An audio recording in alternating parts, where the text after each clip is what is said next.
Om Swastiastu. Perkenalkan, nama saya Maria Utari Anastasia Yoku, NIM 1611011037. Saya mahasiswa semester 8 Program Studi Bimbingan Konseling, jurusan Ilmu Pendidikan, Psikologi dan Bimbingan, Fakultas Ilmu Pendidikan, Universitas Pendidikan Ganesha. Terima kasih saya ucapkan kepada pembimbing 1 dan pembimbing 2 saya, yaitu Pak Dr. Kadek Surnate MPD Kons dan Profesor Dr. Iketut Darsana MPD Kons atas kesempatan yang telah diberikan kepada saya saat ini untuk mempresentasikan proposal skripsi saya yang berjudul Efektivitas Konseling Behavioral dengan Teknik Role Playing untuk meningkatkan self-nurturan siswa. Adapun yang melatar belakangi saya untuk mengerjakan proposal skripsi saya ini adalah yaitu sebagai berikut. Di era globalisasi saat ini, bangsa Indonesia memerlukan sumber daya alam yang berkualitas dan membangun. Salah satu usaha penting yang mendukung tumbuh kembangnya sumber daya yang dimaksud adalah dengan melalui pendidikan. Nah, saat ini ditemukan bahwa terdapat fenomena-fenomena yang menunjukkan adanya perbedaan tingkat self-nurturan setiap individu dalam lingkungan sosial, khususnya sekolah. Permasalahan ini tentu tidak bisa dibiarkan begitu saja, karena dapat menimbulkan gangguan dalam perkembangan diri siswa, serta mempengaruhi interaksi sosial siswa dengan lingkungan sekitarnya. Maka peneliti merasa perlu bagi siswa untuk mengetahui serta memahami hakikat dari self-nurturan sehingga mereka mampu untuk mengembangkannya. Dalam penelitian kali ini, peneliti menggunakan teori konseling behavioral dengan teknik role playing sebagai upaya untuk meningkatkan self-nurturan siswa. Selanjutnya yang menjadi rumusan masalah dalam proposal skripsi ini ada dua. Yang pertama yaitu apakah konseling behavioral teknik role playing efektif untuk meningkatkan self-nurturan siswa, dan yang kedua apakah terdapat perbedaan self-nurturan siswa yang diberikan konseling behavioral dengan teknik role playing dengan siswa yang tidak diberikan konseling behavioral dengan teknik role playing.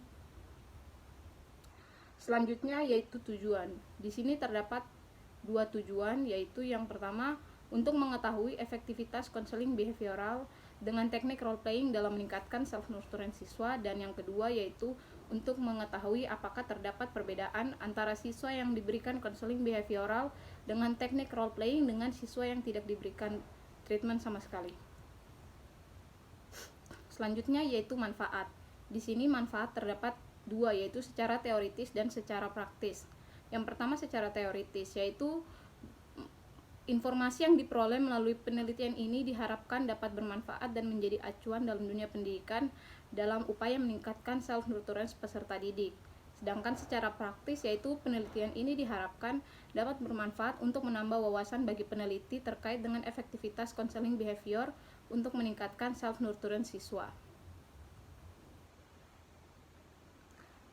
Selanjutnya yaitu landasan teori. Jadi yang pertama adalah self-nurturance, di mana self-nurturance ini merupakan kebutuhan untuk bisa menyenangkan hati orang lain, meliputi membantu teman bila keadaan susah, membantu orang kurang beruntung, mengobati orang lain dengan sifat simpati dan empati.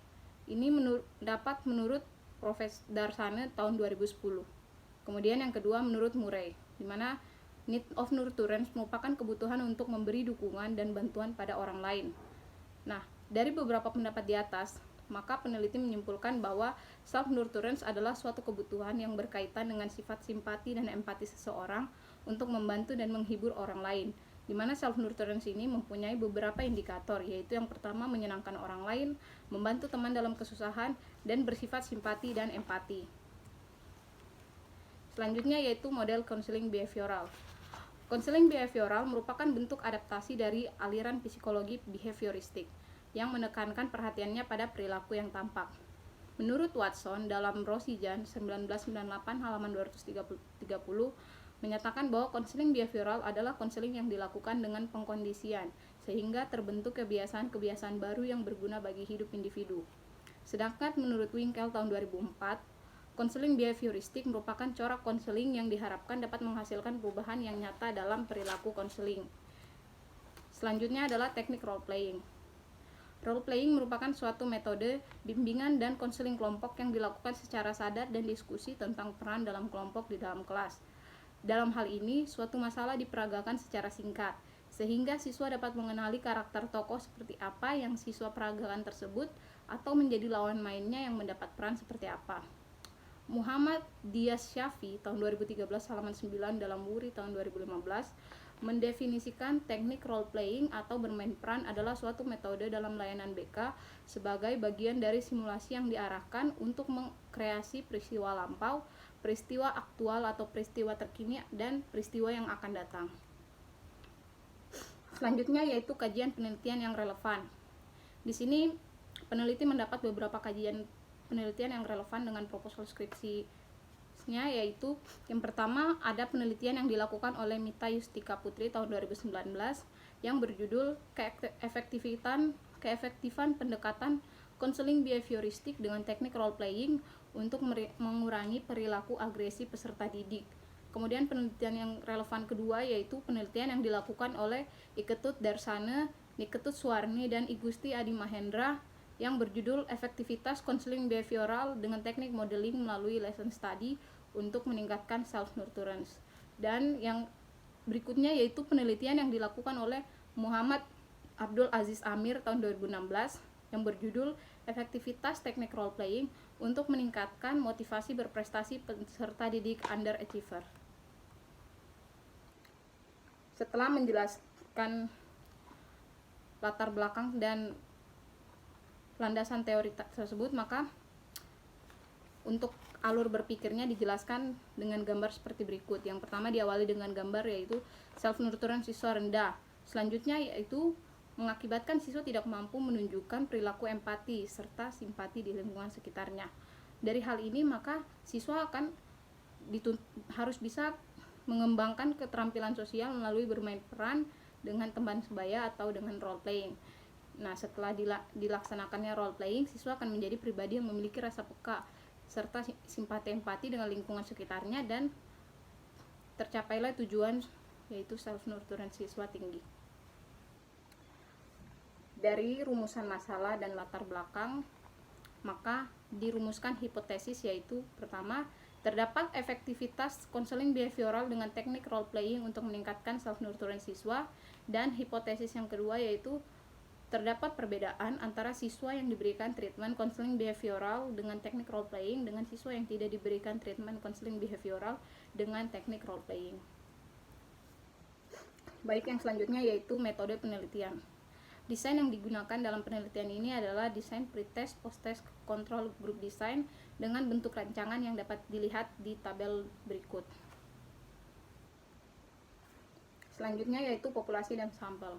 Menurut Margono 2004 dalam Saputra dan Riyadi tahun 2017 mendefinisikan bahwa populasi merupakan seluruh data yang menjadi pusat perhatian seseorang peneliti dalam ruang lingkup dan waktu yang telah ditentukan. Populasi berkaitan dengan data-data.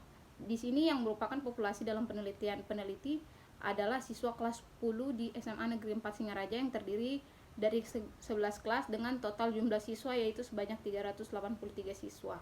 Sedangkan untuk sampel yaitu di sini menurut Margono tahun 2004 halaman 121 dalam Susilana tahun 2015 menyatakan bahwa sampel adalah sebagian dari populasi. Sebagai contoh yang diambil dengan menggunakan cara-cara tertentu. Metode pengambilan sampel yang dipakai pada penelitian ini adalah menggunakan simple random sampling.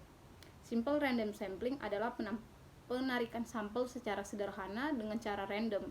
Melalui cara ini diperolehlah dua kelas yang akan menjadi sampel dalam penelitian.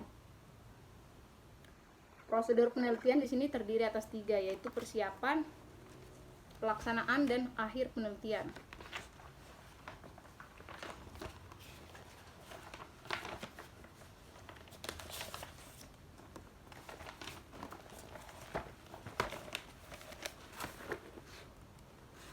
Baik, selanjutnya untuk metode pengumpulan data, di sini terdapat 2 metode pengumpulan data yaitu metode utama dan metode komplementer. Metode utama di sini menggunakan kuesioner yaitu kuesioner yang terkait dengan self nurturance, dan metode komplementer atau metode tambahan yaitu dengan melalui observasi, wawancara, dan buku harian siswa. Selanjutnya ada metode analisis data. Di sini terdapat uji normalitas data yang dilakukan untuk mengetahui apakah data yang digunakan mempunyai sebaran normal atau tidak. Jika data normal, maka dianggap data tersebut mewakili populasinya sehingga dapat digunakan untuk analisis. Yang selanjutnya yaitu uji homogenitas varian. Dilakukan untuk mengetahui bahwa sampel yang diambil untuk kelompok eksperimen berasal dari varian yang sama atau homogen.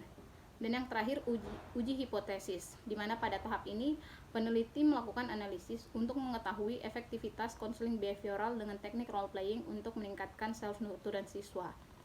Untuk mencapai tujuan ini, maka data hasil penelitian akan dianalisis dengan teknik analisis data program JASP, yaitu Jeffreys Amazing Statistic Program. Sekian untuk presentasi saya pada kali ini. Apabila ada yang kurang, saya mohon maaf. Sekian dan terima kasih. Om Santi Santi.